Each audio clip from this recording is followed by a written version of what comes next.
called Contempt of Court. The first day of torts, we read a case of justice denied to somebody's auntie who fell on her ass. A few years later, I nailed my diploma to the wall, scattered magazines in the waiting room, interviewed a desperate, weeping woman, and, with the intensity of a novice, adopted her angst, grasped her hand, put on my sneakers, and rushed her to the court that had just tossed her out.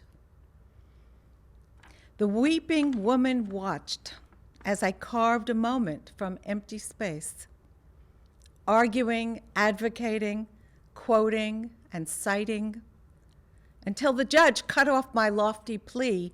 "Counselor," he barked, "you cannot come into my courtroom in sneakers." At that moment, I remembered poor dear auntie and understood justice denied. "Your Honor," I stuttered softly, "we are here as a matter of right, not at your invitation." The courtroom din stopped. The weeping woman stopped. A lifetime of seconds passed. "Fine," the judge growled. "Now, next time, show more respect.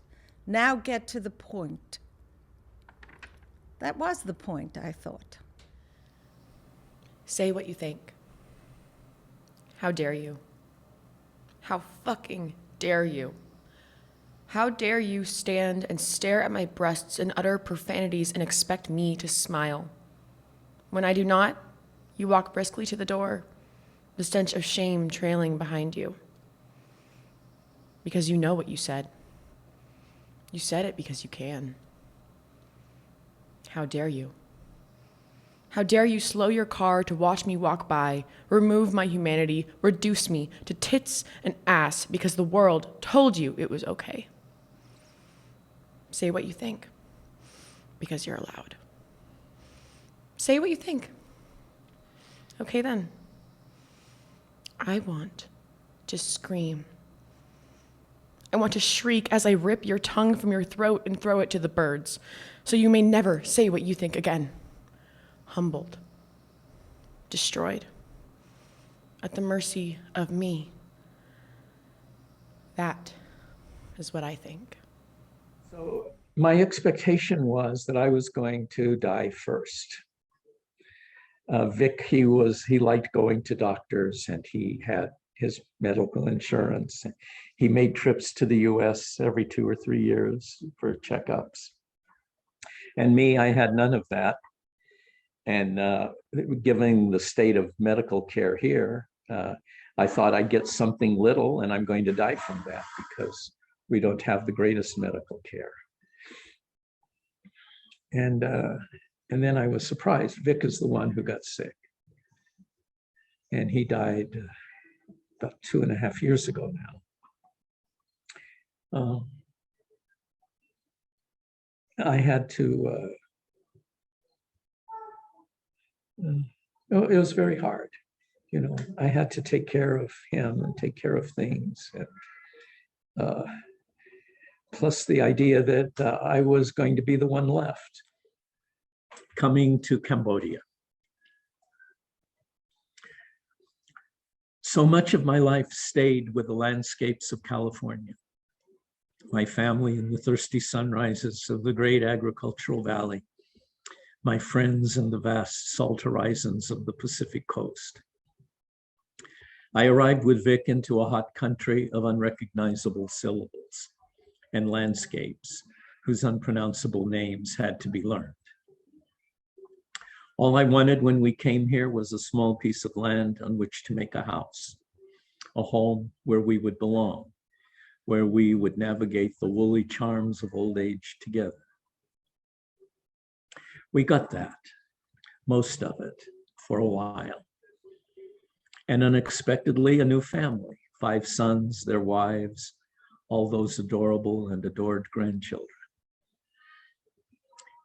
I never imagined living here without Vic. Couldn't have imagined it. My plan, do nothing. Let the natural course of things take me out first, avoiding any need for decisions and all that loathsome paperwork. I've never had my name on this land, but it's mine, as much as anyone can call a piece of earth theirs. Other names have been written here, too many to count, even if someone had thought to keep a list. It is in my province now, for a while, my short while, and soon it will be someone else's. That's the point. This land, all land, belongs to no one and to everyone. The rules that build fences and walls over the ground change. They could fall in an instant and have many, many times. The ghosts never leave. They watch the blinding light bend to daybreak, caress the shade of mangoes during sweltering midday heat, and escape into moon shelter at night. They watch without judgment and wait for us quite soon to join their patient vigils. I wake in the morning and look out the screen doors toward the river. On its surface, I can see the day forming, and by the color of light, know the kind of day nature plans. Behind me, a small one wakes cranky from her sleep. House animals signal their impatience with our slow attention. They've been at their duties for hours, after all. What I don't see from here is what cannot be seen from here. The thing I most want to know. The ghosts keep silent, but one leans forward, the short one with a generous frame and even more generous smile, who touches my hand as if to say, it's all right. Everything is all right. Born in Bronx, Jewish and proud, in God's faith and trust his family believed it loud. A road paved by fir and made in stone, worth build in traditional value to never grow old. A man with a future, a man with a plan, to move out west and find a Jewish woman. Next came my mom, and then came me, 3 generations down, raised amongst Jews for a Star of David as a crown. Little was I ready for maturity to bloom, ideas of change and turmoil in my head did constantly loom. America's a place that allows it all, but being my family's disgrace would be my downfall. A man of strength, a man of great heights, his values and pride let him sleep through the coldest of nights. Sitting on his lap, he told me to keep my chin up, let my truth guide me, and never give up. I wonder what he'd think if he knew what I'd like. No religious grandfather wants their daughter to be a dyke. His deep voice leading with our prayer, family gathered around him as they watched the candle flare. Enjoying the company and tradition we share, when he speaks no one interrupts, no one would dare. So to interrupt him and tell him he's wrong, I'm not sure even if I'd want to be that strong. Strength can be selfish, strength can cause disgrace, so instead I have compassion that I wear as a lace. I rationalize holding it in, but only around him, for I want him to be happy before his lights dim. My life is my own, in America my history resides. I believe in my roots and my Jewish prides, but I also know one day I will rise from tradition's tides. By that time, I had finished reading Betty Friedan's Feminine Mystique, and I was so angry by the last page turned on that book. I was angry. She was going to speak at UC Santa Barbara, so a few of us drove up there to hear her. She played an important role in the feminist movement. And believe it or not, she used the girdle as a metaphor for the speech about how the 50s controlled women. What I needed to do was becoming clear each day. And that included a change in my role as wife and mother, mostly wife. One day, our informal sorority accompanied one of the professors from the Women's Studies department. We were walking all together, laughing and joking, and she she and the other professors really respected us for returning to school. You know, we were something new. And so she starts in, like, half jokingly saying, you know, I never told my husband that I could make coffee. And I was astounded, realizing that she was not joking. She said he really believed that she could not make him a cup of coffee. So I blurted out, "You had a choice?" Well, that was really eye-opening. Now, everyone laughed, and I went home that night with a plan. I walked in the door with my youngest, and immediately my husband said to me, "What's for dinner?" And I said, "There is no dinner." That was the beginning.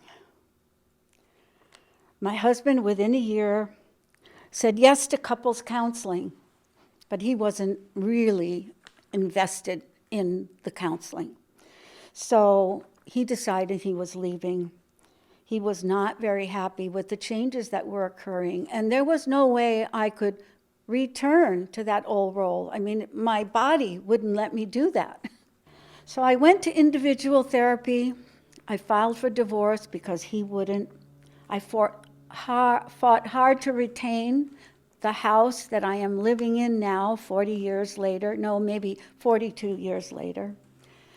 25 years of teaching gave me confidence and a greater sense of myself. Now, as a retired educator, I look back and take pride in all my accomplishments. I was able to take care of myself and my family. I was no longer in the role that society assigned me. And I no longer wear a girdle. Last week we watched the Telling the World I Lived poems, and I went ahead and wrote one. My name is Wendy Valenzuela, and this is ableism as it pertains to me. My grandma has that. Lower your voice, would you? Were you born with it? Why so intrusive? You don't look sick. What does illness look like? I could never do that. I am so afraid of needles. Like I had a choice. I do not owe you an explanation. This is how I come. Not broken, and most certainly not to be fixed. In days long since past childhood years, I wanted to be just like her. Suddenly, after nights of heaving my frail body to and fro, retching under cursed moonlight and a negative pregnancy test, I was. What was once a naive plea, an act of love, became a misshapen horror I could not comprehend. Leaving behind a foolish girl to emerge anew, the torch had been passed, and it was my turn. The dance with disability began. Only a misstep could mean the worst. Do this, but definitely do not do that. Starting from fear, you take it from here. Remember, insulin first, via needle stick, administered 5 times daily, subcutaneously. Food later, not too much and definitely not too little. Remember, you could fall into paralysis, into a coma, into cardiac arrest. It's not that serious, right? I would have killed myself.